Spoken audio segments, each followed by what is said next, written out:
Hey guys, welcome back. So in today's video I'm going to be reviewing The Well, and before I get into it I just want to say a massive thank you for helping me hit 600 subscribers. In my last video I sort of predicted Midnight would be returning, and with that video's help I managed to get 600 subscribers, not only hitting the target but also exceeding it, and I really do appreciate it because I had the target of hitting 600 hopefully by the finale on May the 24th, and I've managed to get to it before that because of all you guys, so thank you so much, and I really appreciate all of the support. It means so much, and thank you for not only helping me hit the target but exceed it before the date as well, so thank you all so much. So in today's video I'm going to be talking about The Well, and talking about my initial thoughts. I must be honest, I did feel a bit empty. It was a thrilling episode, but I felt quite empty coming out of it, only because I feel like I had too much anticipation for this episode.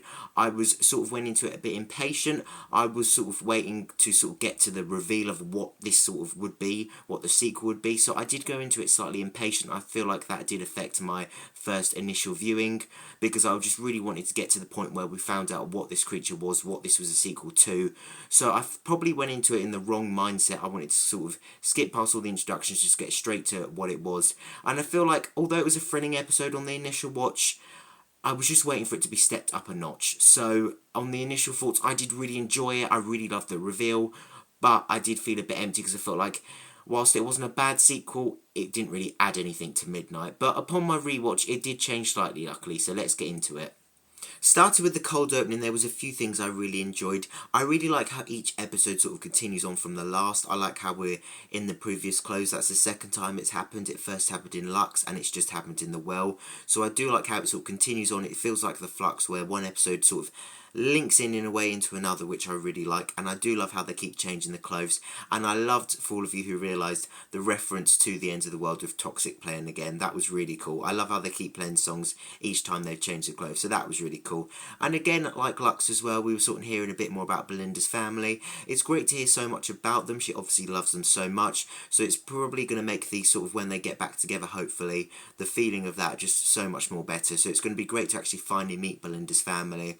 And I do like the ending to the cold opening as well. They were literally thrown into the action, which was really cool to see. Yeah, really liked how we sort of just got straight into it and we didn't waste too much time, which again, from my initial viewing, I didn't really want them to waste too much time. I just wanted to get them straight into the action. So yeah, a really nice cold opening. Just a small thing to point out as well, I don't know if anybody else noticed this, but just as the Doctor and Belinda landed on the surface of Midnight, it felt like they were doing sort of a version of Rose's theme. Did anyone else pick up on that? Because for me it certainly felt like they were. And then also, looking back to it on your second watch, it's crazy to think that they're walking on the surface of Midnight. It's crazy to think that they're back on the planet of Midnight. For me, that is just mind-blowing, because that's something I thought we'd never explore again. So rewatching that, thinking they are walking on Midnight, is absolutely crazy. So getting into the base itself, I was trying to work out as well, of course my prediction was Midnight, but I was thinking, is it going to be something different? Now, when we first learned about the mirrors being broken and the necks being broken, I was trying to link that to something. I was thinking, what villain would want the mirrors broken that we've seen before? And when I thought about the necks being broken, I did for a second think, oh, okay, is this possibly going to be the Weeping Angels? Now, of course, the Weeping Angels have been done quite a few times, so I wouldn't class it as an unexpected sequel, so I was a bit unsure about that. But really, if you think about it, the broken necks, sort of the time of angels, flesh and stone, they were breaking the necks then. And of course, the Weeping Angels can't see themselves. So I thought that maybe, is it the Weeping Angels as a possibility? But soon, obviously, that sort of got debunked. But I thought for a second, could this be the Weeping Angels? So I thought for a second there, I was almost thrown off the scent of Midnight. Now, I must say the signing in this episode was done really well, and to be fair, I think sign language is such a cool language to learn, so I'm glad it was included in the episode, and it was put in so well. And also, her being deaf also did play a part in the episode itself by her not being sort of killed by Midnight or driven mad, so I really like how they played into that. But the speech bubble thing was such a cool thing, such cool technology, and I really do love that as well. And also, talking about Belinda, I love how they kept calling her a funny nurse. I loved how Similin played another part. Nice callback to the Robot Revolution. So it's great to see that sort of link back to the other episodes. That was really cool as well.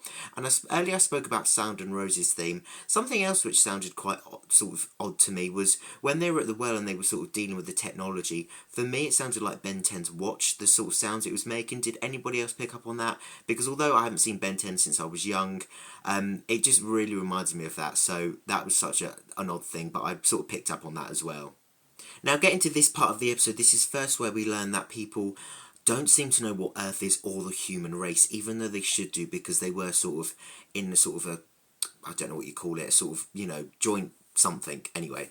So yeah, so it's interesting how they don't know what Earth is, even though they should. That is really strange.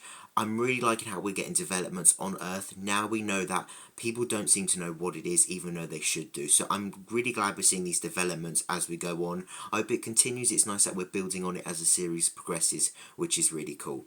Now, of course, this part of the episode is where we first got the jump scare of midnight. And although I knew it on second rewatch, having the headphones on, and then I knew it was coming, but being engaged in the episode, then having that sort of jump out with the sound, it did actually scare me. So they do very well with that to sort of scare you in that episode. So they did really well with that. So I really enjoyed all that.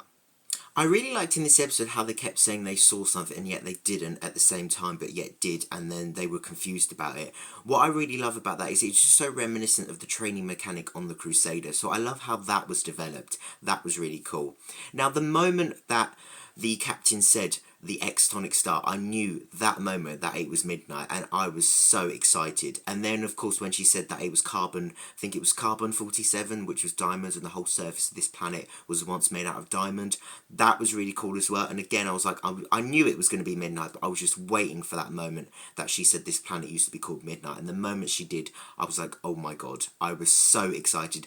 And the references back, just those sort of few very glimpses we had of midnight as well, such a nice touch, and it was brilliant to see. And the moment that all started, and then the woman got thrown across the room and the music was playing, it was just like, wow, it was so brilliant. That's probably my favourite part of the episode, because that was just done so well, and I absolutely love that. It was such a cool scene.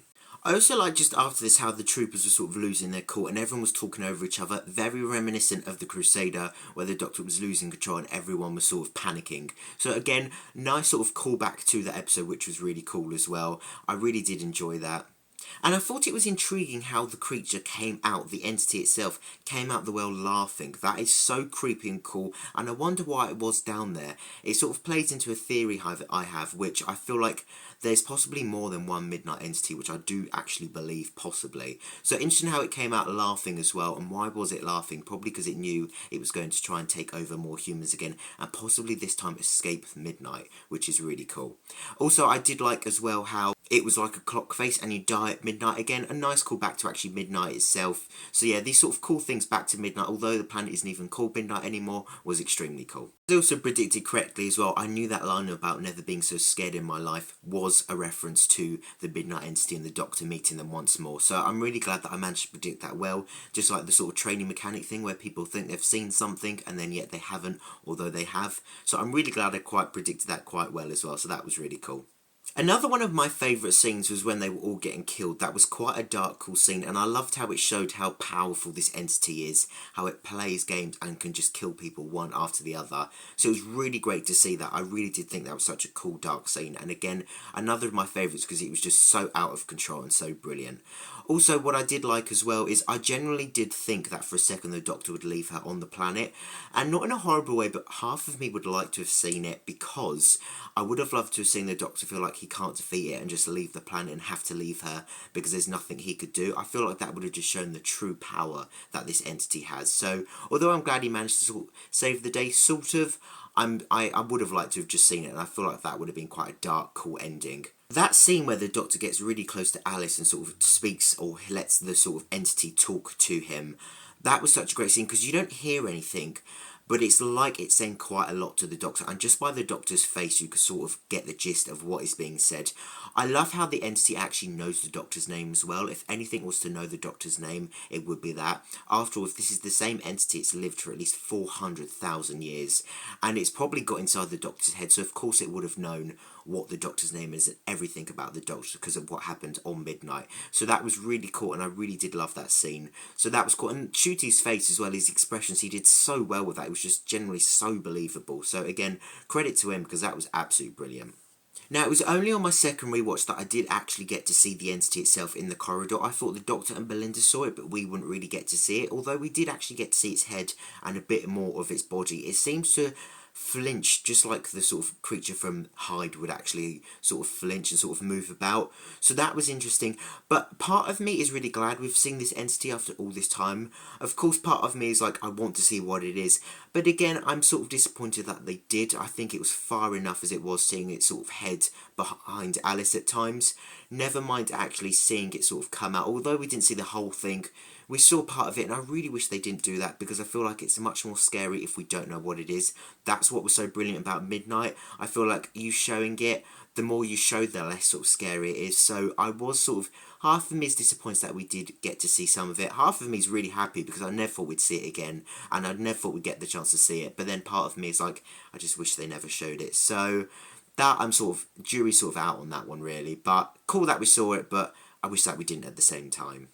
Now, from what we've seen, you could sort of make the theory that there was more than one Midnight entity. It wouldn't make sense. Perhaps this planet is littered with entities like that. Because if you think about it, there's possibly at least 3 Midnight entities. You've got the one that was attached to the captain that fell down the well. You've got one at the end of the episode, which was connected to the woman who was making the report to Mrs. Flood. And then you've got the one that possibly got teleported with Aliss as well, because there was only 3 people in that teleport and the system said 4. So not only does that sort of throw up the possibility that there are multiple entities, like my thumbnail showed as well, it could also prove that the Midnight entity has actually got out. And again, I'm split on this. Part of me is really excited about that. I would love to see, although I doubt it ever would be, it continued on to like a 3rd part, see how that sort of works out. But then part of me wishes that they never escape from Midnight, because I feel like it takes away from the stewardess's sort of sacrifice in Midnight again. So again, I do have conflicting feelings about this, because part of me is really excited they've done that, but part of me wishes they never did again. I do like how before it attached to the captain, it was attached to Belinda, and I really did like the Doctor's sacrifice, although I am surprised that he did sacrifice, or tried to sacrifice himself to the Midnight entity. While I'm not surprised he tried to save Belinda at any cost, I'm surprised that he would allow the Midnight entity out like that as well. I mean, with it riding on his back throughout the universe, didn't he get enough of that from Sutekh, really? So, yeah, I was surprised at that. And to be honest, talking of Sutekh as well, I do like how, although this era feels like a step away from the sort of returning monsters, I do like how we've had Sutekh and now the Midnight entity back. So it's great to see returning villains that aren't just the classic Cybermen, Daleks, or the Masters. So that's really cool. I do like that about this new era. As mentioned earlier, the captain's sacrifice, I do sort of love how we got a bit of a backstory of her running, the sort of how she, when she was younger, and her mission and her aim and everything like that. I felt like it just added another layer of emotion to the character just before she died. So I really did like that. And the last 5-ish minutes of this episode was really great as well, because there was still quite a lot in this last 5 minutes. The Doctor and Belinda worrying about what's happened to Earth, the trooper reporting to Mrs. Flood, and why is Mrs. Flood taking so much interest in the Vindicator, and why is that good news as well about the Vindicator and the Doctor having it? So interesting there. You could sort of theorise that, is Mrs. Flood sort of wanting the Doctor back to Earth? Who knows, we're going to find out soon, but yeah, really strange all that Mrs. Flood stuff. But again, it was nice to have that sort of series, sort of arc, sort of foreshadowing in that, like it had in Midnight with Rose. So yeah, that was really cool. And then I really liked the scene where she just ran and she just missed the TARDIS, and then her other trooper was sort of talked to her and then felt like she could see something behind her back as well. That was really creepy as well. For a second I thought the girl smiled like she knew, but yeah, really creepy, and she was really panicked, and a great end to the episode where it just cuts off and you hear the whispering as well. So yeah, a really creepy ending to this episode, and I do really like that, so that was really cool. Now, upon initial watch, I would actually have probably given this quite a low 6 out of 10, which I know is probably quite bad, but I just left it feeling quite empty. Upon rewatch, I enjoyed it more. Even now, I do like it. I'm very conflicted on it. Again, like I've said a few times in this review, part of me is really glad they've returned to Midnight. I loved how they sort of expanded on the entity. I love how the entity over 400,000 years has sort of evolved and changed its games. But at the same time, what I don't like about this time was the entity in Midnight. It sort of had not a plan, but it copied you, and then it caught up, and then it sort of went ahead, and then it took your voice. Whereas this time, it didn't feel like it was trying to be clever to sort of get out of Midnight. It felt like it was just playing a game, trying to kill everyone. So I don't feel like it was as clever in this episode. I do like how it didn't sort of copy everyone. It was different this time. It sort of evolved to play a different game. But I don't like how it didn't seem to have a plan. It just felt like it was killing people. It just, I don't know. Maybe it did have a plan because it actually did escape in the end, and it did better than it did in Midnight. So maybe there is a plan. I'm just not seeing it. But again, there are a few things I'm conflicted on. Half of me is really glad we saw the villain, partly. Half of me wishes we still kept it a mystery. So I feel like I'm glad we saw the return of Midnight, and I'm glad we had this sequel, but I don't feel it added too much, and I feel like part of me feels like, was there a point of doing this? So yeah, half of me is really glad we've got Midnight back, and I'm so excited to have it back and all of that, the entity back. But again, half of me is just like, it wasn't a bad sequel, but I wouldn't say it was a great sequel either. It was just a sequel. So yeah, I'm sort of out on that. So yeah, I would have originally given it a 6 out of 10. I'm going to bump it up to a 7, which is not too bad, but again, it's not too high. I definitely feel like Midnight itself, the episode, did a lot better, although The Well was really creepy as well and had some great scenes. So yeah, I would say I'm going to give it originally a 6 out of 10, but now a 7 out of 10.